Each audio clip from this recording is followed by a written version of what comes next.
Ley del Efecto, tu podcast de salud y bienestar, donde hablamos de datos y no de relatos.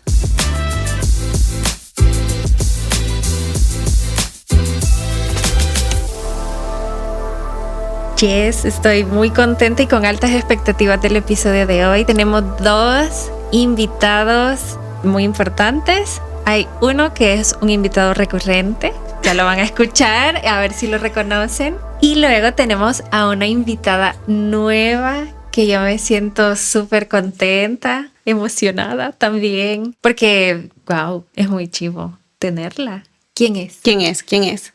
Hola, mi nombre es Blanca Quiñones, pero en las redes sociales me conocen como La Octava Poesía y me dedico a básicamente escribir. Entonces, nada, muchas gracias por tenerme aquí, por haberme invitado. Ay. Para nosotras es un placer, realmente creo que qué bonito, y lo hablábamos, ¿no? Que salvadoreña, o sea, realmente como encontrarte y saber que eres escritora, ya a medida vayamos desarrollando el episodio se van a ir dando cuenta, pero es como... Qué bueno que decidieras acompañarnos. Así que, sí, de verdad, bienvenida. No, muchas gracias a ustedes. Y también... ¿Quién más nos acompaña? Hola, muy buenas a todos. Pues yo soy Jonathan Guzmán, ya he estado por aquí y nuevamente un placer, ¿no?, poder acompañarles en este podcast para hablar de cosas interesantes como siempre, ¿no? Así que pues un gusto. ¿Cuál fue el episodio que estuviste, Jonathan? Estuvimos justamente hablando de psicología basada en evidencia. Exacto. Y creo que ahí viene mucho en línea, ¿no?, lo que queremos tocar en este episodio, que es también el próximo octubre. ¿Cuándo el Día de la Salud Mental? El 10. 10. Se celebra el 10 acá. Y Aquí el Día del Psicólogo. Y el examen para mí, porque yo no recuerdo, así que ayúdenme a recordar cuándo es el Día del Psicólogo y de la Salud Mental. No, creo que es un tema bastante relevante y qué bueno que nos acompañen, porque para nosotras es sumamente relevante tener como esta buena combinación. Blanca, desde el lado de usuario también, de acceder a sistemas de salud, en este caso psicológica, y contar contigo sobre, Jonathan, sobre este lado del profesional también. Uh-huh. Y entonces creo que vamos a empezar por ahí. ¿Qué te parece?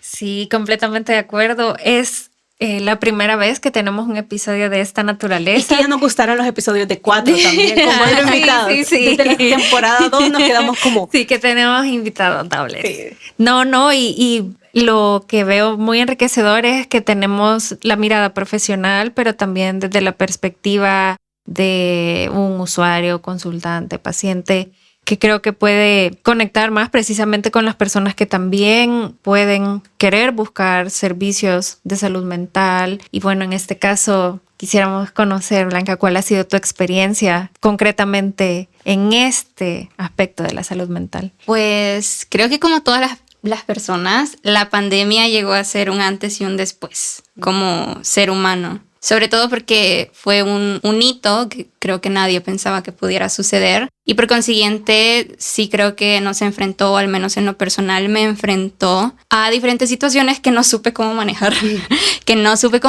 Y que honestamente estaba bien que no supiera cómo manejar. Nadie esperaba vivir una situación tan caótica como una pandemia. Entonces, justamente a raíz de la pandemia fue que decidí acudir a terapia, a consulta, sobre todo porque ya era algo que venía sucediéndome a mí, siendo una persona que quizás no se vea en redes sociales, pero soy una persona muy introvertida. Siempre digo eso, soy muy introvertida, pero con buenas habilidades sociales. Contadas con personas introvertidas.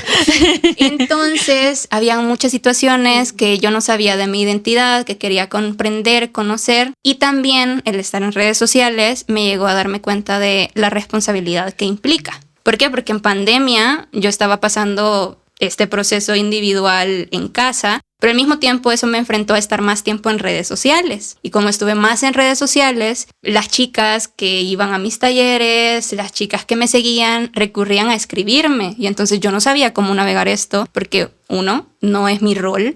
Y 2, también me llevó a plantear límites entre, ok, yo soy una usuaria sobre todo. Yo no he estudiado psicología, yo no quiero tomar este rol que no me corresponde. Entonces esa fue la decisión, como estos 3 factores grandes, la pandemia, querer comprenderme y sobre todo ser más responsable con el tratamiento que yo le doy a mi comunidad en redes sociales. Qué increíble, ¿verdad? Porque has dicho algo que es bien cierto. Creo que la pandemia marcó, es que todo era nuevo. ¿Cuándo habíamos pensado que íbamos a vivir como una pandemia? Yo creo que nadie se imaginaba. Sí, en nuestra historia actual, pues. Porque anteriormente sí han habido como eventos mundiales que han obligado, pues, que la población tome ciertas decisiones, digamos, pero en la actualidad, con el acceso a la tecnología que tenemos, con cómo estábamos configurados, digamos, y que viene esto y cambia tantas cosas, sí. Sí, y yo creo que pasó algo, yo lo leí en su momento, y era como todas las personas se dieron cuenta de necesitamos ir a servicios de psicología. Es decir, fue increíble las estadísticas que aparecían después, porque hay que decirlo, en pandemia se le dio mucho peso a hablar sobre salud mental. Se le puso quizás un poquito a lo que no había sucedido, el foco en el tema de salud mental, en también darnos cuenta las limitantes a la hora de querer acceder a los servicios. O sea, estamos sumamente limitados en eso. Y se vio muy marcado el decir, hay deficiencias más que nunca, creo que quedaban ahí a la vista. Entonces, creo que tu motivo de consulta, por llamarlo de alguna manera, Blanca, es como bien válido porque es darte cuenta también de querer entenderte, querer conocerte. Y también me parece bien relevante el compromiso que tienes con tu comunidad, porque tienes totalmente una responsabilidad porque esa comunidad te ve y te percibe de alguna forma. Entonces buscar ese acercamiento y a lo mejor preguntarte y que seas como una ruta, también para ellos significa algo. Entonces también tú poder decir, o sea, estoy pasando a nivel individual por todo esto, quiero también entender, pero también hay un compromiso social. Entonces siento que son motivos bien relevantes para buscar de alguna manera ayuda profesional. Y aquí viene la parte quizás donde Jonathan nos puede ayudar, porque es ir a terapia psicológica y buscar ayuda, pero también, Jonathan, quizás cómo orientar o cómo saber cuando los motivos de consulta también son, este motivo de consulta responde a una problemática altamente significativa y también hay motivos de consulta que a lo mejor son más de conocernos, adquirir habilidades, que realmente son como orientados de una forma distinta. Háblanos un poquito de eso para ir entrando quizás más en este tema. Sí, básicamente, es decir, de entrada habrá que comentar de que todos los motivos por los cuales las personas acuden son válidos, ¿no? Y desde acá, pues, justamente el seguimiento que damos sí que nos puede llevar a muchas, digamos, a muchas áreas, ¿no? Que las personas buscan trabajar. Desde aquí las personas generalmente buscan trabajar quizás aspectos que resienten ya en su vida y en diferentes áreas, ¿no? Desde aquí hablar de habilidades sociales. ¿Cuántas veces no utilizamos habilidades sociales, ¿no? Para comunicar? Y ahora que menciona Blanca, ¿no? Respecto a su comodidad y tal, es que incluso desde las redes sociales hacemos una comunicación y necesitamos justamente emplear habilidades sociales, ¿no? Entonces, sin duda alguna, sí que es oportuno comentar el hecho de que el contexto orilla a las personas también a consultar, ¿no? Porque tarde o temprano siempre se vuelve sensible. Una problemática que a lo mejor, qué sé yo, la veamos a la ligera, siempre llega a conectar con áreas que para la persona son significativas. Y porque son significativas, buscamos también abocarnos a las personas que saben, ¿no? En este punto, pues, los profesionales de la salud mental o psicólogos, ¿no? Psicólogos. Sí, y mira, cuando hablamos de este tema de la pandemia como contexto, que habremos de llamarlo así, ¿no? Que nos lleva a buscar asistencia psicológica, también el psicólogo, ¿no? Creo que a veces no tomamos mucho en cuenta que también los cuidados para estar al frente y dar este acompañamiento profesional. Yo siempre lo he dicho, es que no somos de buenas intenciones, tienen que haber habilidades entrenadas. Pero ojo, que esas habilidades entrenadas también a veces es darte cuenta que tú también necesitas apoyo, tú también necesitas acompañamiento, tú también necesitas tener como estos cuidados o autocuidados que casi no se habla. Si te fijas, creo que quizás sí se habla más a nivel de comunidad de profesionales, el término de autocuidarnos, y en la pandemia yo lo menciono mucho porque sí se mencionaba eso, ¿no? Creo que ustedes recordarán un eslogan que era como, hay que cuidar a nuestros héroes de primera línea. Entonces fue como bien puntual porque era el momento de la pandemia y todo era desconocido. Pero hoy después también la relevancia de decir, el psicólogo sigue siendo una persona entrenada y capacitada para acompañar y obviamente trabajar con motivos de consulta, como tú dices, todos son válidos, pero también detrás de esa figura, Jonathan, lo que implica el autocuidado del terapeuta, ¿qué podemos decir sobre eso? La verdad que es un tema que, como bien lo comentaban, no es tan, digamos, no está tan a la vista pública, ¿no? El cuidado de los profesionales en términos generales. Siempre es como el profesional de psicología debe saber cómo regularse en todo momento, ¿no? Siempre es como una expectativa bastante alta de quienes estamos, digamos, también atendiendo y dando seguimiento a las personas. Porque desde aquí es capacitación para las personas en autocuidado, pero ¿cuándo para uno, no? Para Entonces, el profesional. Justamente. Y porque no tenemos como la visión justamente de entrarle, digamos, a un tema muy sensible, ¿no? Que no podemos también acompañar a las personas cuando tampoco no estamos preparados para ello. No solamente a nivel técnico, ¿no? Que ya lo hemos comentado y quizás en otra oportunidad, sino también a nivel emocional. No dejamos de ser humanos. Sí. Es decir, siempre estamos tratando con el sufrimiento humano en algunos momentos, cosas bastante sensibles, y sin duda alguna eso, quieras o no, pues puede llegar a cargar. El punto de este tipo de situaciones es también considerar en qué momento eso puede afectar no solamente nuestra vida, sino lo que hacemos para con las personas, ¿no? Que eso es lo más delicado. No podemos dar un acompañamiento efectivo si tampoco no empezamos con nosotros, ¿no? Y nosotras. Sí. Ir a terapia. Qué difícil, ¿verdad? Suena, no... Suena fácil. Sí, es que Blanca, o sea, y Sandra lo hemos dicho como, hay que dar el paso de ir a terapia y también encontrarte con este profesional capacitado en el área técnica, pero también habilidoso para tener la capacidad de reconocer sus límites, reconocer si a veces hay casos que no vas a poder llevar por aspectos de valores también, jerarquía de valores propios, y ahí creo yo que también entra el autocuidado del profesional, de reconocer cuando hay algo que de alguna forma en ese caso te vuelve altamente susceptible, pero también que puede llegar a caer en ser muy subjetivo el abordar eso. Entonces creo que lo que tú dices es bien relevante porque también es entender esa capacidad de autoconocimiento y de decir, es que este caso estoy trabajando con el sufrimiento y estoy acompañando, pero es que este caso también significa algo para mí y que puede también volverte como preso de esa dinámica. Le hemos dicho muchísimas veces con Sandra en nuestras conversaciones que queremos cambiar el mundo, le hemos hablado y hemos dicho, es que como profesionales también es esa parte de tus límites, porque el usuario, tú has visto quizás, vamos a ser muy prudentes, tú has visto 5 pacientes o clientes durante un día. La persona solo te vio a ti. Es decir, solo el usuario de la atención psicológica solo te vio a ti y llegó con sus necesidades concretas, con sus situaciones y contextos, y él deseaba y esperaba ese momento posiblemente para llegar a ese espacio que cumple las características de un espacio seguro. Pero el terapeuta posiblemente antes que tú llegaras ya atendió a 2, a 3, con las mismas singularidades en el sentido de ese es mi momento y mi espacio de mi terapia. Entonces se vuelve complejo porque vemos que estamos hablando justamente lo que queríamos en este episodio. Tanto la experiencia de un usuario, de mi momento de ir a terapia, habrá algunos momentos donde a lo mejor la terapia no es lo que esperaba y puede ser decepcionante para un usuario sentir que no es lo que estaba esperando o lo que estaba buscando. Y también el otro lado, ¿no? El lado del terapeuta, de esta... No hay que olvidar que si bien es cierto, estamos entrenados técnicamente, pero también hay aspectos humanos. La diferencia, siempre lo he dicho, es la capacidad de orientar e integrar esas habilidades como profesional.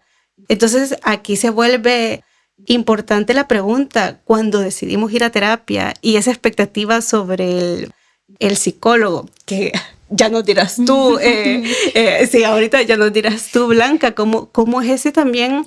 Creo que tú tenías claro, y al menos en este momento cuando lo narras, claridad del por qué necesitabas la ayuda o la búsqueda, pero también qué tan fácil en términos de acceder, buscar, localizar, mantener los costos, ya sea a nivel privado o a nivel público, fue para ti el entrar en esta dinámica de encontrar un profesional y hay que decirlo, yo he conocido personas que la alternativa ha sido buscar un terapeuta fuera, porque realmente esa ha sido la mejor opción, tanto por tratamiento y esa manera de frecuencia. ¿Cómo fue para ti entrar en este mundo de buscar al profesional y también llegar a acceder a eso? Todo lo que implica.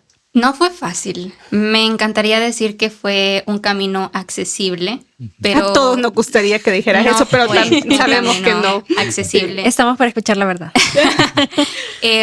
Y es un tanto, para mí es doloroso decir eso. ¿Por qué? Porque yo parto de mi experiencia, que soy una persona muy académica. Entonces, antes de tomar una decisión, yo siempre consulto, no solo, para mí era importante el tema de las ramas, ¿no? Las ramas dentro de la psicología. Entonces, yo sí consultaba este tema, pero yo consultaba este tema porque tenía conocimiento sobre, pero no es un conocimiento público Popular o colectivo. Entonces, sí, para mí, que tenía estos conocimientos más académicos, no fue accesible. No quiero imaginarme para una persona que literalmente está a ciegas a entrar a un proceso psicológico. Y más allá de decir, creo que es un proceso que se vive mucho desde el privilegio. Yo soy una persona privilegiada. O sea, yo podía decidir a qué psicóloga iba sin pensar en si este dinero, o sin pensar en si me iba a quedar sin comer, por ejemplo, o si el dinero que iba a utilizar iba a ser dirigido para necesidades básicas. Entonces, es muy difícil partir de o volver una experiencia colectiva, sobre todo en una Latinoamérica tan golpeada, ¿no? Entonces, por eso creo que la experiencia es tan íntima que no sé ni siquiera cómo generalizarla, porque no creo que se pueda. Claro. Pero en mi experiencia, aún así, fue muy complejo. Yo tenía algo muy en claro, y es que yo quería estar con una persona, con una psicóloga sobre todo, que conectase el lado técnico y el lado humano. ¿Por qué? Porque ya había navegado psicólogas que solo se tendían al lado más humano, pero sí tanta evidencia, y al menos a mí no conectó conmigo. Y cuando llego a la persona con la que conecto, me pasa que se vuelve como un espacio muy, muy, muy seguro, y es un lugar al que yo aspiro a llegar, ¿no? Pero sí, yo honestamente yo no había pensado en qué pasa en la cabeza de mi terapeuta cuando me está escuchando hablar. O sea, yo llegaba ahí con todos mis problemas y decía, ok, yo salía de ahí fresca, yo salía de ahí una persona nueva. Y el psicólogo, 5 minutos ahorita y ya, hago el informe. Sí, pero no fue un proceso accesible, fue bien largo sobre todo, porque yo ahí también parto que, y esto es una opinión muy personal, pero la ignorancia también puede ser un amigo y un enemigo. Para mí, en ese momento había sido un enemigo porque el proceso se ralentizó mucho, porque yo quería encontrar a la persona idónea. Que cumpliera con las características. Pero no existe incluso la persona, la psicóloga perfecta, creo. Y eso fue algo que también me ayudó a tomar la decisión de la persona con la que ir. Y pues honestamente, fue una situación que cambió como mi perspectiva de la terapia. Porque también estaba este pensamiento de, si yo voy a terapia es porque estoy loca. O si voy a terapia, claro, ¿qué van a pensar las personas a mi alrededor? Y sobre todo, el cómo va a ser visto, ¿no? Porque creo que también aquí hay una separación muy generacional. Creo que para mi generación, para mis hermanos son que tienen 19, mi hermano 15, hablar de emociones y sentimientos pues es muy normal. Pero hay un choque muchísimo entre las generaciones más grandes, ¿no? Entonces también era nivelar también el punto de decir, la persona que me va a ayudar a transitar esto psicológico tiene que tener una apertura pues amplia, que esté a favor de mis valores, y esto todavía reducía más. Sí, porque vas acotando. Ajá, claro, porque para mí era muy importante que la persona tuviera valores muy específicos que no juzgara, que fuera abierta, porque sí ya había tenido experiencias en las que pues me sentí juzgada. Claro. Y no me gustaron, pero sí. Y eso, Jonathan, o sea, ¿qué le puedes decir a Blanca en ese aspecto? Porque creo que es bien interesante, porque lo que buscabas, al parecer, estarás de acuerdo, Jonathan, que son casi cosas que podríamos decir que son habilidades que en la formación, el profesional... Deberían ser elementales, ¿no? Sí, porque lo que dice Blanca, el sentirte a lo mejor, y ojo que juzgarte a veces basta con una mirada. O sea, no necesita algo tan explícito como una verbalización de tu terapeuta, sino del hecho de la observación cuando tú estás diciendo algo. Y nosotros somos rastreadores de aprobación y desaprobación por evolución, ¿no? Entonces, esa parte del terapeuta y ese entrenamiento. Sí, la verdad que escuchando a Blanca, pues podría decir que hay muchas experiencias similares. Claro, todas son muy diferentes e individuales, ¿no? Pero desde aquí sí que pues habremos escuchado mucho y por ejemplo me llama mucho la atención cuando dice que esperaba que fuese un lugar seguro, cuando de entrada ir con un profesional Tendría que ser. Claro, tendría que serlo, ¿no? Y desde aquí sí que marcamos quizás una línea muy delgada de los profesionales que son buenos en lo que hacen, ¿sí? Y otros profesionales que los podemos poner en tela de juicio, ¿no? Pero Lamentablemente. lamentablemente, Sí. Nos gustaría claro, que no fuera así, y hay justamente. que decirlo. O sea, perdón que te interrumpa, pero nuestro objetivo sería realmente que todos estuviéramos unificados en el sentido de entender que no tendrían que Es suceder que debería esas haber un cosas. estándar, pues. Pero no lo hay, pero continúa. Perdón que te interrumpí. No, y definitivamente, o sea, es lo que aspiramos, ¿no? Y que en algún momento esperamos con estos esfuerzos que incluso parten desde acá, desde este podcast. Sí que en algún momento esperamos que también los profesionales vayan alineándose a una forma de trabajo que, digamos, incluya de manera per se este lugar seguro para las personas, ¿no? Porque sin duda alguna, qué feo ir donde un profesional, que donde uno espera quizás una solución o un trato digno y tal, pues es que lo mínimo no se tenga, ¿no? Entonces desde aquí sí que es un reflejo de lo que tenemos como realidad y sobre todo atendiendo la psicología, ¿no? Pero sin lugar a dudas sí que esto muestra quizás la perspectiva. También quisiera ahora abonar a esto que sucede con lo que escuchamos a posterior, ¿no? Porque sí que muy probablemente las personas yendo a un profesional dicen, bueno, 1 hora para ir a hablar, para contarle qué ha pasado en semana y tal, ¿no? Pero claro, el trabajo del psicólogo o la psicóloga no se remite a esa sola hora, ¿no? Sino que luego es un análisis. Y es incluso desde la sesión, ¿no? Estamos analizando las verbalizaciones para también atender a lo que debemos atender, ¿no? Y desde acá sí que resulta como una tarea siempre compleja, porque después de sesión uno hace su análisis, luego, qué sé yo, se pone a leer y tal, ¿no? Para justamente atender el motivo de consulta por el cual las personas han llegado a nuestras manos, ¿no? Y como siempre digo, el sufrimiento humano no es cualquier cosa, ¿no? Entonces sí que siempre se debe como atender con esta sensibilidad que todas las personas merecen, ¿no? Desde el trato digno y la confidencialidad que, vale, es un código de ética que tenemos ahí, ¿no? Pero que a veces las personas, digo, los profesionales en el área, a lo mejor toman muy a la ligera, ¿no? Y sabes, yo ahorita estaba recordando con lo que mencionabas de la confidencialidad y en este caso tan famoso de las redes, ¿no? Que a veces de manera inofensiva, y quiero pensar que es así, se da hasta el uso del profesional de manera chistosa o humorística, experiencias que a lo mejor si tu consultante te sigue en las redes, se puede sentir identificado con eso que tú, entre comillas, estás de manera humorística colocando, pero hay una población que te está viendo y que ese posible consultante se puede sentir identificado y decir, a lo mejor no tenga relación, ojo, no en todos los casos será, pero a lo mejor para esa persona es como, ay, está divulgando lo que yo le comenté, porque tú esperas que ese espacio justo sea seguro, y lo que implica eso es muy amplio realmente, es muy amplio.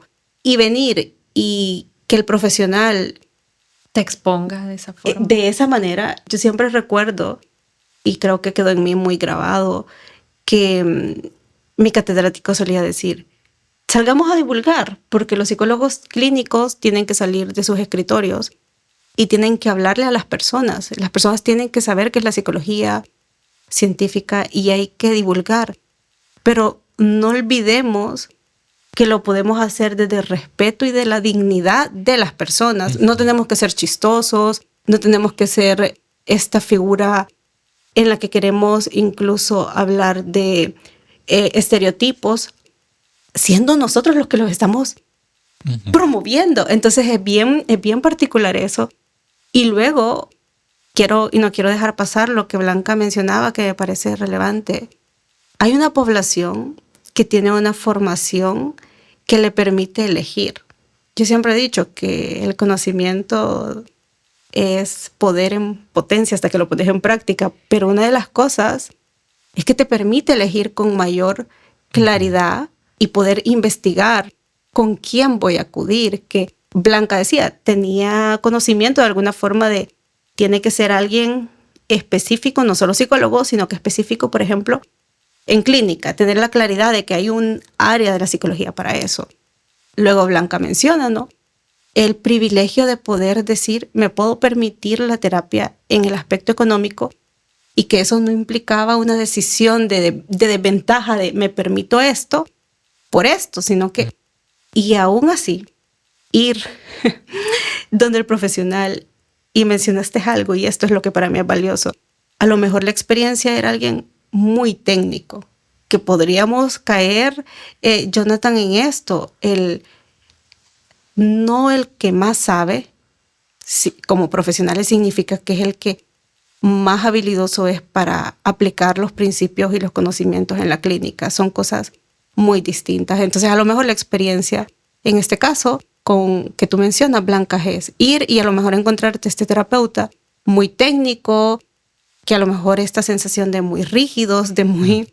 Este es el método, ¿verdad? Paso 1, paso 2, paso 3 y este es el protocolo. O sea, en el sentido, y parece chistoso, pero es porque de alguna manera tú mencionabas la otra parte, ese sentir humano, esa conexión que podríamos decir una alianza, ¿no?, que se forma entre lo técnico. Yo soy quien puede guiarte técnicamente, pero también está la calidez, que es este factor que también es donde recae todo lo demás. O sea, nuestro trabajo del psicólogo recae en establecer esa alianza de que tú en ese espacio te sientas segura, pero encuentres que esta persona te puede guiar y te puede ayudar, pero te podés sentir acompañada, guiada, y no hay lo que decía hace un rato, esa parte de me está juzgando, me está desaprobando, me está obligando incluso a que yo actúe de una forma en la que ahorita no quiero actuar. Y a lo mejor la técnica, ojo, a lo mejor la técnica es que sí tengas que actuar en función, por ejemplo, de hacer algo que no estés tan convencida, porque la técnica para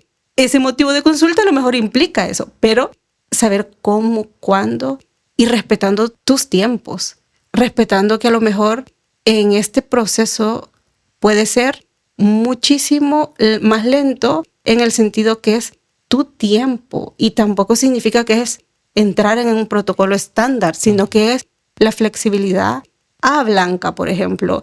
Y a lo mejor puede sucedernos que las personas abandonan porque no lo explicamos.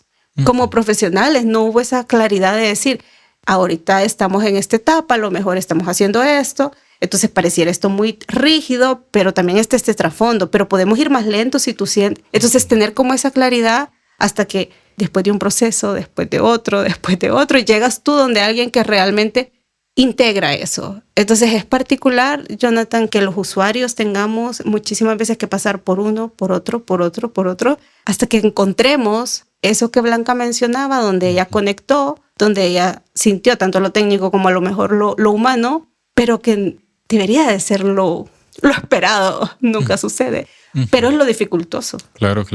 Y sin duda alguna, por ejemplo, acá lo esperado es que no pasemos saltando de proceso en proceso, ¿no? Pero el hecho de que suceda ese hecho, valga la redundancia, sí que nos permite tener y dimensionar por qué las personas quizás no nos están emparejando con bienestar, sino que al contrario. Es que ya implica ir otra vez donde un psicólogo o una psicóloga me está juzgando, que me dice cosas que nada que ver con lo que yo estoy comentando. Obviamente eso también nos empareja con malestar, ¿no? Entonces, vea qué paradójico resulta, ¿no? Porque las personas deberían experimentar bienestar cuando van a consultar, ¿no? Pero desde aquí se darán cuenta de que es una realidad como muy, muy complicada, ¿no? Porque sí que es necesario, como Jessica ya lo planteaba, ¿no? El hecho de, hay muchas dudas. Hay personas que probablemente, a diferencia de Blanca, quizás no han tenido la oportunidad de leer, de buscar si los procedimientos, si lo que hace un profesional está acorde a lo que plantea la ciencia, o por el contrario, es como, qué sé yo, ir a cualquier persona a pedir consejo, ¿no? Entonces, desde aquí hay un contraste muy marcado, y sobre la base de ello es importantísimo explicar, porque las personas tendrán muchas dudas, ¿no? Y por ende, las sesiones iniciales son fundamentales, porque desde aquí explicamos no solamente qué hacemos ahí, sino cómo lo vamos a hacer. Y sobre la base de ello, pues ya las personas pueden llegar a dimensionar, ¿no? Los momentos en los cuales se va a transitar, e incluso digamos, dimensionar el malestar temporal que puede surgir en cualquier sesión, ¿no? Producto de, por lo cual ya a consultar las personas. Entonces, si las personas no se anticipan a que van a experimentar malestar, muy probablemente cuando se presente, sin duda alguna, eso va a hacer que las personas den un paso atrás, ¿no? En este proceso. Y eso me hace recordar lo que Jessica menciona, la importancia de alinear expectativas. Porque Blanca lo decía, yo esperaba esto o buscaba una persona que reuniera estas características, pero luego yo me pongo también desde el lugar de usuario, porque no soy psicóloga. Entonces me pongo a pensar... Pero aunque sea psicóloga, somos usuarios. Ajá, soy también usuaria. Entonces digo, bueno, ¿te corresponde a ti hacer esas preguntas o es el profesional el que podría, como tú has planteado, aclarar todo esto y precisamente anticiparse? Porque, hay diferentes tipos de usuarios con diferentes contextos y conocimientos, entonces habrán algunas personas que sabrán o tendrán más claridad de, bueno, podría preguntar esto o incluso tener esa confianza, porque puede ser, me pongo a pensar, tenés esos conocimientos, pero no sabes cómo preguntarlo o te da pena, no sé, de pronto. Entonces es como, ¿y cómo sé si esto va bien o tal cual? Eso de ir saltando en procesos, cuando ustedes lo mencionaban, yo decía, bueno, ibas saltando en procesos, pero tu objetivo o tu motivo de consulta continúa siendo el mismo, solo que irresuelto, ¿vea? Entonces era como llegar a la persona que realmente me entendiera, porque ahorita que lo reflexiono, incluso el motivo de consulta podía verse alterado, pues, de tanto que tú vas consultando y consultando, entonces es como, ay, no, y entonces, ¿qué es lo que yo realmente estoy buscando o por qué siento malestar si anteriormente nadie lo ha logrado resolver y llego luego donde otro profesional y es como que me lleva por otro lado? Entonces ya luego surgen otros problemas. O ya no consulto. Exacto. O sea, perder la esperanza de encontrarte con un buen profesional y al final renuncias y decir, bueno, ya no. No encontré a nadie. O sea, no hay nadie. O lo que mencionaba hace un momento, busco ayuda afuera. O sea, realmente, y que aquí entraría también el sentirte que como afuera a lo mejor sí tenés resguardada tu identidad y tu confidencialidad.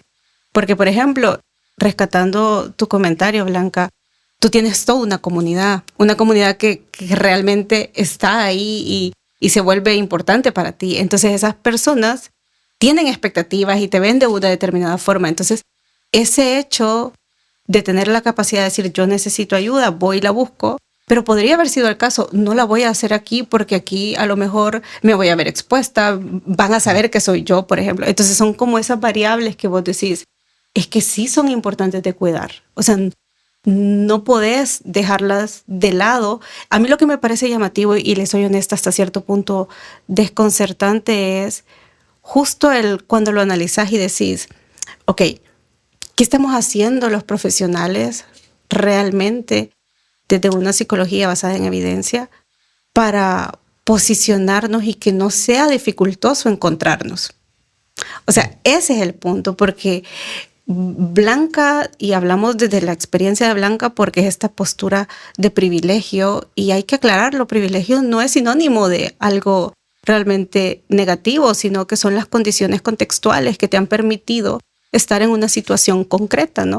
Entonces, aún así, que fuera la experiencia dificultosa, ya sea por términos técnicos, términos más de conectar, de encontrar, pero hubo esa dificultad, no fue esta conexión, por decirlo así, en acudir, busco ayuda y empiezo, porque hay que decirlo, yo siempre creo que nunca olvido eso, cuando una persona decide ir o pedir ayuda psicológica, es porque ya agotó sus posibilidades, es decir, en el sentido que ya se dio cuenta, que ya intentó resolverlo, que ya buscó maneras y algo falla, algo no termina, o el malestar sigue siendo o va en incremento, que dice, tengo que dar este paso y es ir a buscar ayuda. Entonces, cuando alguien decide hacer eso y la situación sea tan desventajosa, es que desde ahí empieza la vulnerabilidad. Uh-huh.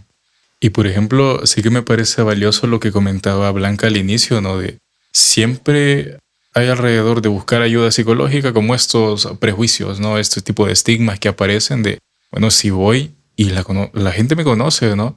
¿Qué pensará de mí si, por ejemplo, pues me ven de casualidad entrando? Y vean que es curioso porque aún, y sí que hay un contraste, ¿no? En el sentido de, a lo mejor personas adultas, resulta como un poco más difícil conectar con este tipo de terminología. En cambio, los adolescentes probablemente ya están como más, tienen más presente, más sensibilizado, ¿no? Pero particularmente sí que noto, ¿no? Yo en ocasiones también atiendo en una institución de educación superior y me resulta curioso cómo pongo el cartelito, ¿no? De sesión psicológica en proceso, y cuando las personas llegan, de manera inmediata tratan de cerrar la puerta lo más pronto posible, ¿no? Que no vean que yo entré ahí. Justamente. Entonces desde acá siempre es valioso, como a pesar de los prejuicios, a pesar de los estigmas, reconocer, ¿no? De que todas y todos en algún momento siempre necesitamos de otra persona, ¿no? Y en este punto los profesionales para eso estamos, ¿no? Para dar un seguimiento, y un seguimiento de calidad, ¿no? Y en ese sentido, pues sí que es oportuno y me gusta, ¿no? El hecho de que a pesar de todo lo que a nivel contextual aparece en cuanto a estigmas, sí que las personas también puedan, en el caso de Blanca, no buscar información y tal, pero ¿qué hay de aquellas personas que no tienen esa posibilidad? Y ya Sandra lo mencionaba quizás un poco, ¿no? En el sentido de cómo también ese tipo de circunstancias en particular puede llegar a pesar mucho. Y desde aquí, cómo preguntar inclusive, ¿no? Y si la persona no sabe qué preguntar ni qué esperar, pues muy probablemente no se den ese tipo de respuesta. Entonces, en este punto sí que desde los profesionales tratamos de dar pauta, ¿no? Para que las personas puedan preguntar. Y si no saben cómo hacerlo, pues también orientar, ¿no? Si todo va quedando claro, si hay algo o que conocen de la psicología misma, ¿no? Partiendo por ahí. Entonces sí empezamos psicoeducando. Claro. Y en esto también, cuando yo decía, ¿qué estamos haciendo? ¿No? Porque las experiencias cuentan y, o sea, nuestro trabajo es tan delicado porque es eso, estamos hablando de sufrimiento humano, estamos hablando de personas. En este caso, Blanca, a mí sí me gustaría preguntarte, ¿cómo fue para ti esta parte del proceso, pero también al tener una comunidad que a lo mejor, y he de decirlo, la red social te aproxima a un sinfín de personas y las personas conectan contigo y van a de alguna manera a veces buscar como una orientación o un consejo? Entonces, qué importante después de haber encontrado un proceso para ti, a lo mejor tener más herramientas para direccionar a personas que estén pasando por situaciones o a lo mejor te las puedan contar porque se identifican contigo y sientes que es como una puerta de acceso, ¿no? Y reorientar ya sea a un profesional especializado o no, porque no tienes las herramientas para decir, mira, no conozco a nadie y es limitante porque no conozco a nadie y no te voy a poder dar esta orientación. Pero para ti ha sido o te has encontrado en esa situación donde las personas buscan literal como justamente por tu trabajo, por lo que haces y la cercanía, decir, es que yo necesito ayuda y no sé cómo. ¿Y qué ha sido para ti eso? ¿Qué ha implicado para ti como persona verte en esa situación también? Creo que ahí retomo lo que mencionaba Jonathan. Para mí fue importante diferenciar el consejo de la ayuda, ¿no? Y para mí la terapia me dejó que yo podía dar un consejo como una amiga, como una hermana, como una mujer que ha estado en una situación específica. Pero eso nunca va a equivaler a terapia. Exacto, nunca. Sí. Hablando de el trabajo en redes sociales y sobre todo el trabajo en comunidades, creo que me ha dejado mucho la responsabilidad que conlleva. Porque a mí mi bandeja de entrada siempre está llena de mensajes. Pero a veces me topaba, y siempre intento responder, y me topaba con situaciones que por más que yo quisiera ayudar, no está en mis manos. O sea, ni siquiera sabía cómo Sí. abarcar la situación, porque son situaciones tan complejas que, sobre todo mujeres, niñas, adolescentes, tienen la confianza de compartirme. Yo agradezco esa confianza, pero yo no soy psicóloga. Y eso es algo que yo siempre he dejado muy en claro. Creo que a veces es bien doloroso porque también el mostrarse en redes sociales, sobre todo siendo muy abierta y transparente, crea esta ilusión de yo soy tu amiga, yo soy tu hermana, yo soy alguien muy cercano. Y me gusta que mi comunidad se sienta así, porque a mí me hubiera encantado encontrar una persona así en su momento. Entonces, pero eso también me ha llevado a tomar la decisión y marcar el límite claro entre ser responsable y decir cuando estoy siendo irresponsable. ¿Por qué? Porque yo en pandemia me di, y esto fue antes de tomar terapia, cuenta que yo estaba absorbiendo situaciones que no me correspondían y eso era irresponsable de mi parte. Y luego también me estaba haciendo daño a mí como persona, como usuario. Entonces, cuando llego a terapia, llego con una idea de lo que yo quería tratar y salí con otras ideas de lo que tenía que tratar, Claro. como otras situaciones. El navegar redes sociales creo que es algo a lo que realmente nadie te prepara. Sobre todo para mí, siempre lo he dicho, el ser como vista, el ser percibida, honestamente a mí no es lo que me gusta. A mí me gusta dar mi opinión, escribir, y lo demás ha venido por añadidura. Claro. Pero para mí lo importante es la conexión humana. Entonces, por eso es que después estas redes sociales, que es una comunidad muy grande, se comenzó a transformar en un espacio quizás más pequeño donde yo genuinamente puedo conectar con la persona. Y eso me ha llevado a formar una comunidad cerrada de mujeres, pero y porque recalco como esta comunidad, porque me he dado cuenta también de la importancia de los espacios de contención, los espacios humanos. Muchas de estas mujeres, ahorita estaba como sorprendida de ver el lado de los terapeutas, porque muchas de las mujeres dentro son psicólogas, son terapeutas. Pero ¿qué pasa? Dentro del espacio ninguna se nombra como tal. Entonces, en el espacio somos todas mujeres. Ujú. El trabajo es algo que da de lado y somos humanas compartiendo.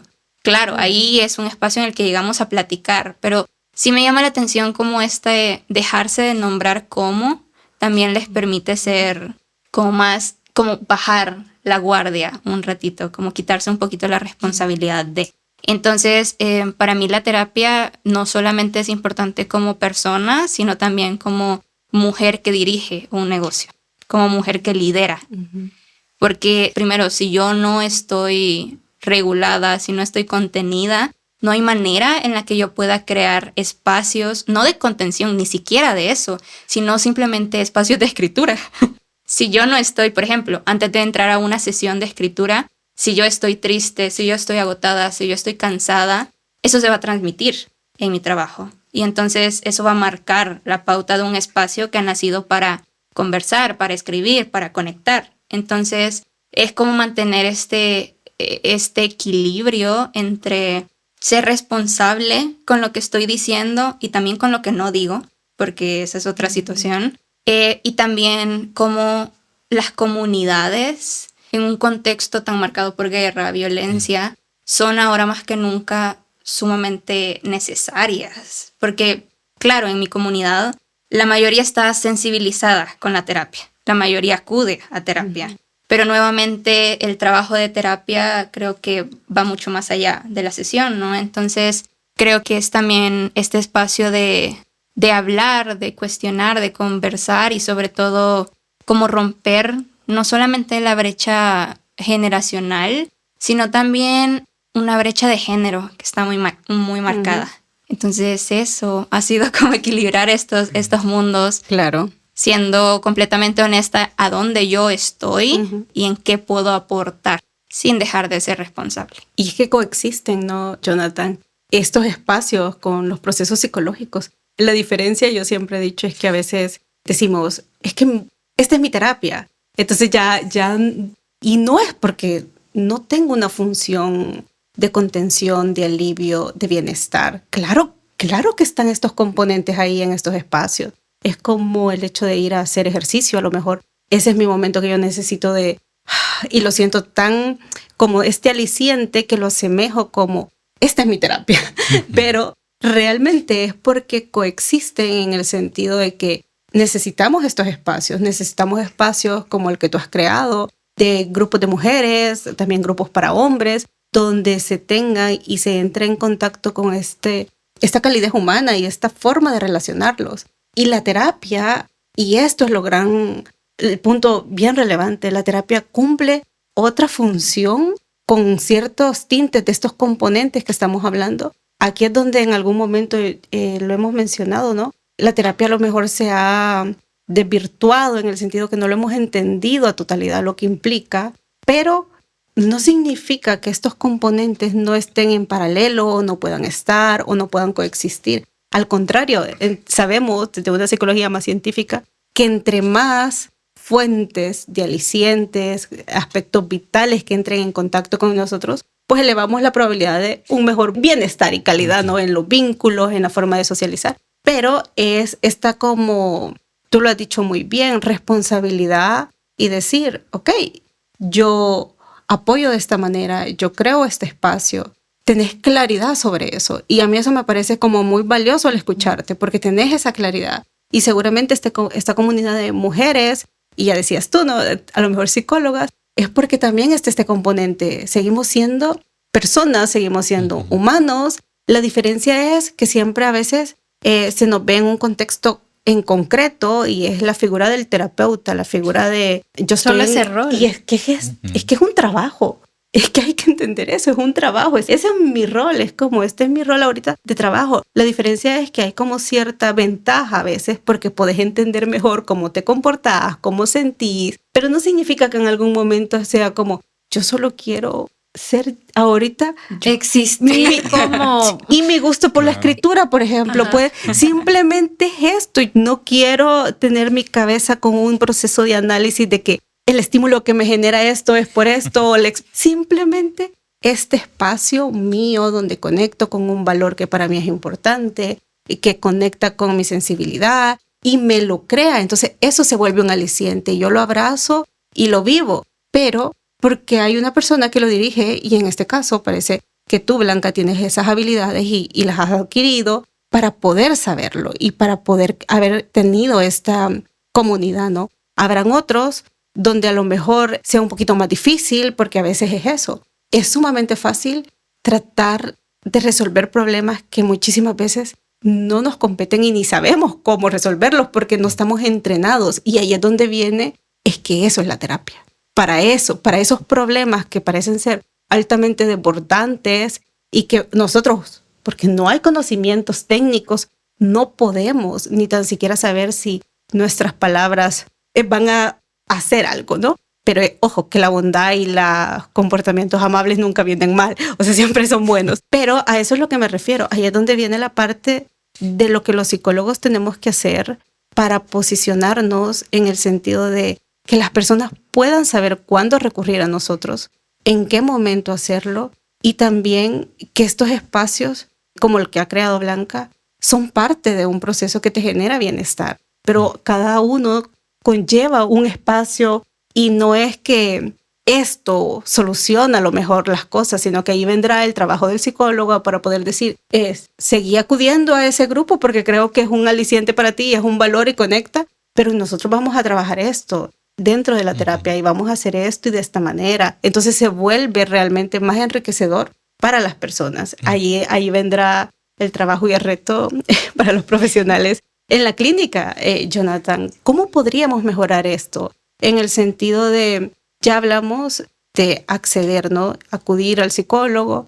¿Cómo podríamos mejorar para que las personas puedan mantenerse dentro de los procesos? Pregunta difícil, yo sé. Claro. Mantenerse dentro de los procesos una vez acuden y también cómo los psicólogos podemos también aportar para que se entienda qué es la terapia y qué es lo que hacemos ahí. Empezar diciendo de que digamos, ir a terapia no implica uniformar todos los procesos, no para con todas las personas. Es que entendemos que todas las personas tienen un contexto y una historia de aprendizaje totalmente diferente. Y no hay historia de aprendizaje que se le parezca quizás a otra persona, ¿no?, que hemos atendido previamente. Entonces desde aquí es quizás visualizar de que todo proceso terapéutico siempre implicará esa individualidad. Porque si no tenemos esa individualidad, dejamos el trabajo desde ahí ya perdido, ¿no?, para con la persona. Y justamente, ¿cómo poder transformar eso? Pues aquí sin duda alguna ya nos implicamos siempre a la parte educativa, ¿no?, de estar en constante formación. Y como bien lo señala Jessica, a veces la bondad de querer hacer algo quizás nos orilla, ¿no?, a quizás trabajar con poblaciones que quizás para las cuales no estamos entrenados, ¿no? Y eso es también reconocer cuáles son las limitaciones de los profesionales, ¿no? Sería bastante ilógico venir, qué sé yo, y dar una clase de medicina, ¿no?, cuando yo ni por cerca he estudiado eso. Entonces, algo similar pasa con los profesionales en psicología. Por ejemplo, incluso desde los grupos etarios que atendemos, ¿no? Si a lo mejor nos sentimos más cómodos trabajando con adultos, con jóvenes o inclusive con niñez, pues desde acá no es reconocer que tenemos limitaciones. Y estas limitaciones que se pueden muy bien trabajar, pero es que también es entender los aspectos a los cuales, digamos, se orienta nuestra vida, ¿no? Aquellos aspectos que consideramos importantes o significativos, sobre los cuales aparecen estos espacios y que son, sin duda alguna, significativos para las personas, ¿no? Las personas que atienden a una comunidad de escritura, que atienden a un contexto X para hablar, para conversar con otras personas, es que desde ahí vemos valores, ¿no? Y valores no normalmente a los que atribuimos morales, sino más bien valores que resaltan la elección continua de las personas encaminándose a lo que para ellos o para ellas resulta significativo e importante, ¿no? Y desde acá sí que hay un trabajo bastante fuerte, ¿no? Porque así como hay personas que clarifican y tienen muy claro qué cosas les mueve, hay personas que se les ve bastante difícil reconocer y clarificar eso, ¿no? Y justo eso quería llegar, de hecho, y es lo que pensaba, tanto desde la perspectiva técnica profesional como de usuario. En el caso de Blanca ya tiene la claridad de qué es lo que busca con su comunidad, sus valores, sentirse responsable y tener claridad de sus límites, pues, de lo que tú puedes hacer con las personas que te han buscado, con la confianza que te han preguntado, e incluso que eso fue también parte de tu motivo de consulta en su momento, saber cómo poder hacer. Y luego está la parte técnica que tú tenés, bueno, yo atiendo esto, estoy especialista en esto, entonces no puedo hacer otras cosas. Pero yo me pongo a pensar, hay algunas cosas que creo que son de sentido común, pero que el sentido común no es tan común. No es tan común. Hay que decirlo. Ajá, pero te imaginas tú, vaya, en el caso de Blanca, viene una persona que le cuenta una situación muy compleja y tú decís, no, pero es que o sea, esto realmente no se puede. Entonces tú tenés como este panorama, luego tú te llega un consultante con ciertas problemáticas, motivos que tú decís, no, yo lo voy a derivar. Pero ¿cómo entonces existen personas que, no, sí, vamos a hacer esto? O en el caso de Blanca, no, pero es que yo quiero ayudar a esta mujer, es que yo tengo que decirle algo, yo tengo que hacer algo por ella. Es decir, ¿cómo tú podés generar en la gente en general este tipo de conocimientos o habilidades que consideraría yo básicas, pues? Porque yo creo que todos podemos discernir. No, realmente no. Sí, no, yo creo que te está dando la respuesta. Sí, no todos podemos discernir, pero ¿en qué estriba eso? O sea, ¿qué es lo que complica tanto o por qué las personas, como Jessica lo menciona, o sea, esto de las buenas intenciones y todo, ¿de dónde surge esto de yo creo que puedo hacerlo cuando realmente no lo puedes hacer? Vale, con relación a eso, pues desde la psicología entendemos de que toda la conducta está mediada también por los efectos inmediatos, ¿no? Y desde acá entenderemos que los efectos inmediatos justamente aparecen incluso en una interacción social, ¿no? Y sí que es complicado llegar a visualizar, pero imaginemos un escenario, ¿no?, donde un profesional quizás diga, bueno, a lo mejor me atrevo, ¿no?, a atender a alguien. Y desde acá imaginemos que la persona no tiene nada de conocimientos de psicología y pues a lo mejor escucha algo que le pareció muy bonito, ¿no? Entonces aquí la persona puede verbalizar, me he sentido sumamente cómoda, ¿no? Pero eso no significa de que estemos trabajando alineados a lo que la persona ha venido, ¿no? Entonces, desde aquí, nótese cómo este efecto inmediato de, hey, estoy haciendo algo bien, ¿no? Puede dar pie a pensar de que sí lo estamos haciendo cuando realmente estemos más alejados que cerca, ¿no? Entonces sí que es bastante complicado en ese sentido, entendiendo la conducta, ¿no? Y la inmediatez justamente de los efectos, ¿no? que tiene. Y que también puede experimentar el otro lado, el sentirte útil, que aparentemente ayudaste a alguien, ¿no? Lo que puede significar para mí esa sensación de, porque a lo mejor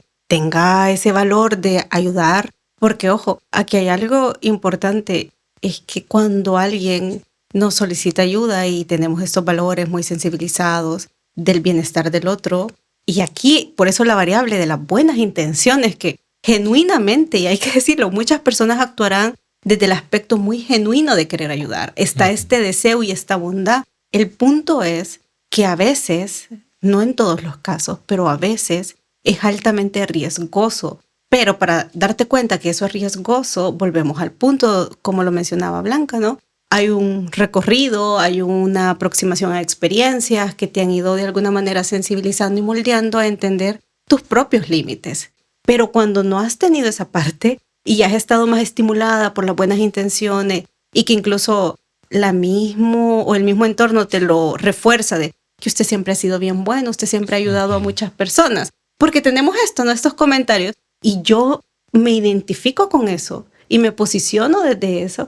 Puede ser lo que tan común se conoce, ¿no? Que a veces se abren espacios en comunidades religiosas cuando no se tienen los conocimientos técnicos, pero sí es como el deseo de querer ayudar a una población necesitada. Entonces se crea ya sea un líder que tiene ciertas características, entonces que sí puede generar una aportación. Pero, ojo, habrán situaciones donde no están los conocimientos técnicos y ahí es donde se vuelve altamente perjudicial. A mí me gustaba mucho algo que se decía, las pseudoterapias nunca son inofensivas, son riesgosas desde el momento en el que te alejan de un buen tratamiento, te alejan o pueden complicar la situación por la que estás pasando. Entonces creo que son como muchísimas variables y que pareciera que cada vez son más, que te pueden cada vez alejar de ir donde un profesional capacitado y especializado. Y yo por eso lanzaba la pregunta, ¿qué tendríamos que hacer los profesionales a nivel de comunidad académica, a nivel de salir, educar? ¿Qué es lo que realmente tiene, de dónde realmente tendría que partir ciertos cambios para generar un impacto? Porque Blanca mencionaba algo muy importante, pareciera que las generaciones actuales están más en la disposición de ir a un proceso psicológico que a lo mejor una generación de nuestros padres o de nuestros abuelos. Entonces van cambiando los contextos. Entonces nosotros como profesionales tenemos el reto de también ir cambiando e ir generando otras formas de aproximar los conocimientos y que se nos vaya dando como también este lugar, e irnoslo ganando, hay que decirlo. No solo reclamarlo, es irlo ganando y decir, ok, ¿cómo aproximo esta información para que se entienda y figuras como Blanca puedan también ser puente para abrir los canales? Porque al final ese sería el trabajo más social, más de red de profesionales, de decir, ok, lo que yo decía hace un rato, las cosas coexisten, no es que sean unas aisladas de otras, sino que nos retroalimentamos constantemente. Entonces, eso, porque luego surgen, y a mucha pena, y que son experiencias muy reales, yo venía con problemas de ansiedad graves. Fui al grupo de Blanca y ahí encontré lo que mi psicólogo o mi psiquiatra nunca pudieron hacer en terapia. Y ojo, que cuando uno escucha esto y realmente uno se toma el tiempo de entender lo que una persona te puede estar comunicando desde esta experiencia y puedes ahondar un poquito más, realmente te das cuenta que sí, que ese grupo, pero ojo, ese grupo sí dio herramientas que los procesos psicológicos o los procesos psiquiátricos no dieron. Y no los dieron no porque digamos que hubiesen sido ineficientes en totalidad, sino que muchísimas veces lo que sucede y no se ve y que a lo mejor para unos ojos más técnicos es evidente que tú logras entender los procesos y principios psicológicos que estuvieron bajo ese cambio y que se dieron en ese espacio porque cumplía características terapéuticas que ahí en esa comunidad encontró y pareciera, ahí es donde está la famosa ilusión de causalidad.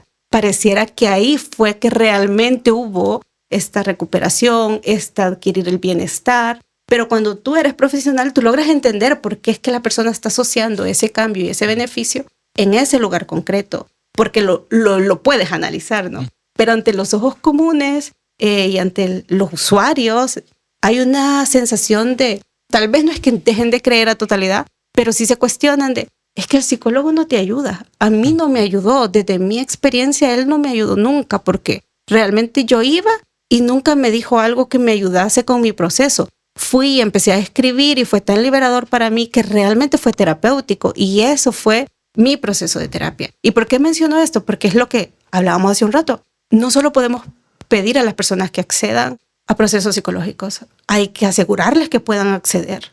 Y sobre todo, tampoco solo podemos decir que el psicólogo tiene que ocupar su lugar. Es que tenemos que ganarlo en el sentido de que tenemos que explicar y posicionarnos desde el conocimiento, pero también desde el aspecto cotidiano que las personas nos puedan entender. Y una vez eso suceda, a lo mejor realmente sucedan cosas interesantes en cambios, porque ya se va a saber lo que hacemos. Pero mientras tanto, yo creo que va a seguir pasando y va a ser cada vez más común esta ilusión de causalidad, porque sí cumplen aspectos que podemos decir terapéuticos, alicientes, que en algunos casos eso es lo que se necesita. En algunos casos, encontrar esos grupos de apoyo porque fortalecen y de las individualidades, eso genera un grado de bienestar, porque aquí ya sería otro podcast, pero hay que hablar hay de problemas a problemas y no todo es patológico en términos clínicos, sino que a veces son alicientes y que posiblemente un fenómeno que se vaya a ver altamente después, en los siguientes años, es la sobreestimulación en la búsqueda de ayuda psicológica. Que es algo que está ahí, ¿no? Porque a lo mejor confundamos tanto que cosas que necesitamos, y voy a usar una palabra bien atrevida porque la quiero hacer de manera deliberada, sanar, se sana con conversaciones de amigas. Se siente el cuidado en una conversación de una tarde en un café con una persona en la que te sientes a gusto. Pero que llega un momento en el que creamos que esos pequeños malestares se tienen que sanar en estados de una psicoterapia. Y posiblemente no, y que exista una sobreestimulación en la búsqueda de ayuda porque no estamos aprendiendo a tolerar ni la frustración ni los malestares cotidianos que se resuelven en un momento de descanso. Posiblemente simplemente yo quiero descansar, no me hablen. Entonces va a ser interesante, pero volviendo a este punto y no alargándome, es entender que los profesionales sí tenemos una responsabilidad. Ya vamos a empezar a hablar mucho en octubre siempre de salud mental, pero hablemos bien y también posicionémonos bien y demos estos espacios de poder discutir, poder cuestionarnos, poder ver nuestros límites, pero también qué podemos hacer. Porque ¿cuáles son las oportunidades? ¿Y qué podemos hacer? Porque yo creo que para mí este podcast ha significado mucho en el sentido de que hay personas que nos han comentado, escuché el episodio y pensé en mandarle esto. saludos, me acabo de acordar. Perdón. Estos saludos iban al inicio, saludos a Carlos Molina y Eli Peña, porque siempre nos están escuchando y siempre nos dan ánimos y sobre todo siempre nos estimulan a ser mejores. Así que saludos. Iban al inicio, pero lo hicimos. Vamos a ver si nos escuchan hasta esta parte. Hasta el final. Pero fue estratégico. Sí, fue estrategia. Fue para analizar si realmente pasa, ¿no? Se quedan. Entonces ya perdí la idea de lo que les estaba comentando. Pero creo que es eso, ¿no? Buscar los puntos de saber qué podemos hacer, quiénes nos escuchan, qué es lo que decimos. Tener una comunidad implica responsabilidad. Realmente a mí me parece admirable el trabajo que hace Blanca en muchos sentidos. Y cuando digo 100% salvadoreña es porque a mí me genera un orgullo sentir que tenemos esta calidad, tenemos si no la siguen, vayan a seguirla a las redes a Blanca, porque Blanca, tus redes antes que se olvide, porque si no... Me pueden seguir en Instagram como @laoctavapoesía, en TikTok como Blanca-Quinones, perdón. Si tienen Substack, en Substack como La Octava Poesía. Y creo que y en YouTube ¿también? Como Blanca Quiñones también. Porque realmente va a ser enriquecedor darse cuenta de lo que comparte Blanca, lo que genera y lo que has logrado. Entonces es admirable. Y también con Jonathan, que está el psicólogo de confianza, le vamos a poner de la casa Sí. de... El eslogan. El de Fora- cabecera. Sí, hay que decir que va a haber congreso. Sí, entonces nada, que realmente todo lo que implica para nosotros el trabajo, que hay que seguir trabajando. ¿Qué podríamos decir, Jonathan, como cierre, que tú podrías, una recomendación general a las personas que están pensando o quieren ir a terapia psicológica? ¿Qué les podría recomendar?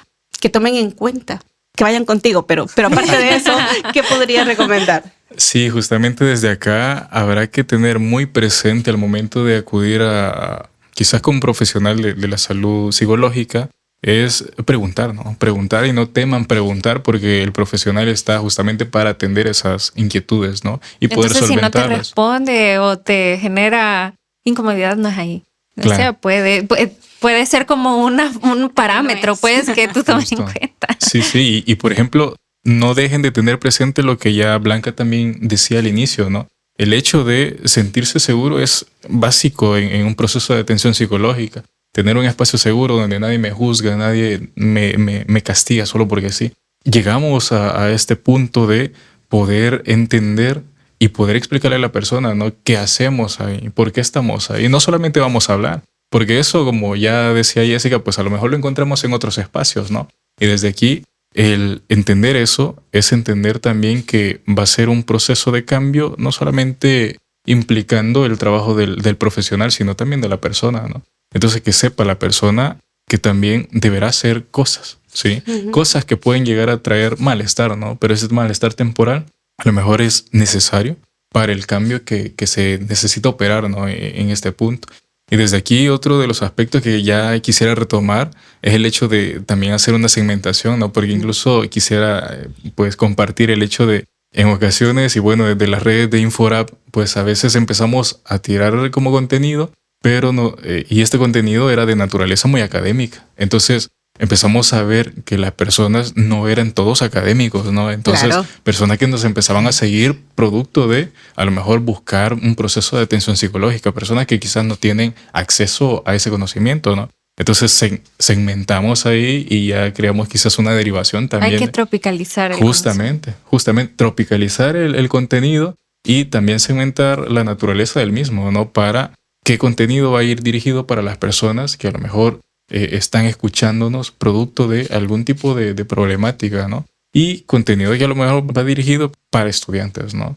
Que también nos orientamos para, digamos, en alguna medida hacer incidencia también desde la educación, porque de no hacerla, pues cómo tener procesos también de entrenamiento, ¿no? Que nos permitan ir Claro. incorporando y afinando ciertas habilidades, ¿no? En terapia. Blanca, ¿cómo podrías, o qué mensaje para las personas que también están pensando ir a terapia desde un aspecto más de experiencia de usuaria podrías darles? Que se vale tener miedo.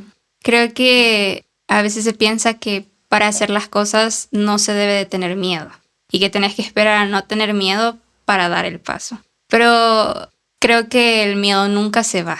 En realidad solo se aprende a conducir junto a él y que si no es con la primera persona, si no es con el primer psicólogo o psicóloga, va a ser con la segunda, la tercera, la cuarta, pero va a llegar una persona con la que de verdad van a conectar. Entonces, también creo que pensar en que hay varias oportunidades de conexión quita peso al proceso. Creo que también validar lo que se siente y se piensa es súper importante, porque a veces creo que nos han enseñado a minimizar demasiado lo que sentimos y pensamos hasta el punto de decir no, porque voy a ir por esto. Mejor me lo guardo y ese guardar y guardar comienza a volverse una bola de nieve progresiva. Entonces que aún con miedo pidan ayuda si lo necesitan. Creo que genuinamente es mejor pedir ayuda a no hacerlo. Así que eso. Wow. Sandra, ¿qué dirías? No, yo. Sí, no, Qué yo increíble. secundo pues lo que menciona Blanca, lo que ha dicho Jonathan, porque te da una idea de qué tomar en cuenta, qué puedes hacer. Y yo nada más le sumaría aparte de buscar la ayuda, el apoyo, aún teniendo dudas, que si igual se empieza un proceso psicológico y hay como mucha incomodidad, entonces hay que dejarlo y pasar al otro. Pero es que una incomodidad, no como la que mencionaba Jonathan, de, bueno, cuando usted empiece a hacer ciertas cosas va a haber Claro, malestar. una incomodidad anticipada y justificada, ¿no? Ajá, correcto, de que sentís que tu terapeuta no está ayudándote en tu proceso. Creo que eso es importante. Y yo creo que, claro, para cerrar eso, ¿no? Salud mental y hablar de salud mental, ahorita solo lo hemos abordado de procesos psicológicos, pero es muchísimo más amplio. Y también sumamente válido tener miedo y hacerlo con miedo. Es que ahí radica realmente esa conducta de valor, de decir, lo hago con miedo. Yo siempre he dicho, es que hacer cosas sin miedo es lo más fácil. O sea, realmente, ¿quién no hacemos las cosas sin miedo? La conducta retante es actuar desde la inseguridad, desde el miedo y dándonos el espacio de vernos y permitiéndonos eso. Nos gustaría que el próximo año a lo mejor hablemos que sea más accesible. Hay que seguir luchando por eso. Hay que seguir pensando que tiene que ser un proceso, pero tenemos que sumarnos a hacer nuestra parte. Profesionales, usuarios, sociedad y todo lo que implica eso. Así que creo que es un episodio que llama a eso, a buscar ayuda. No es nada fácil, pero ya lo decía Blanca, o sea, es saber que si no es con posiblemente el siguiente. Esperaríamos, ¿verdad, Jonathan? Que no se tenga que pasar de muchos y que existan profesionales que realmente sean una alternativa. Los hay, definitivamente los hay. Y esperamos eso, que se siga y sigamos construyendo un mundo donde todos podamos habitar. La utopía, pero está ahí. No hay que verla como utopía, como decía Rafa. Hay que aportar y creer que lo podemos lograr. Así que qué bonito ha sido este episodio. Muchísimas gracias. Gracias por la invitación y un gusto haber estado nuevamente acá. Para nosotros un placer. Gracias. Los esperamos pronto. Esto fue Ley del Efecto, tu podcast de salud y bienestar, donde hablamos de datos y no de relatos.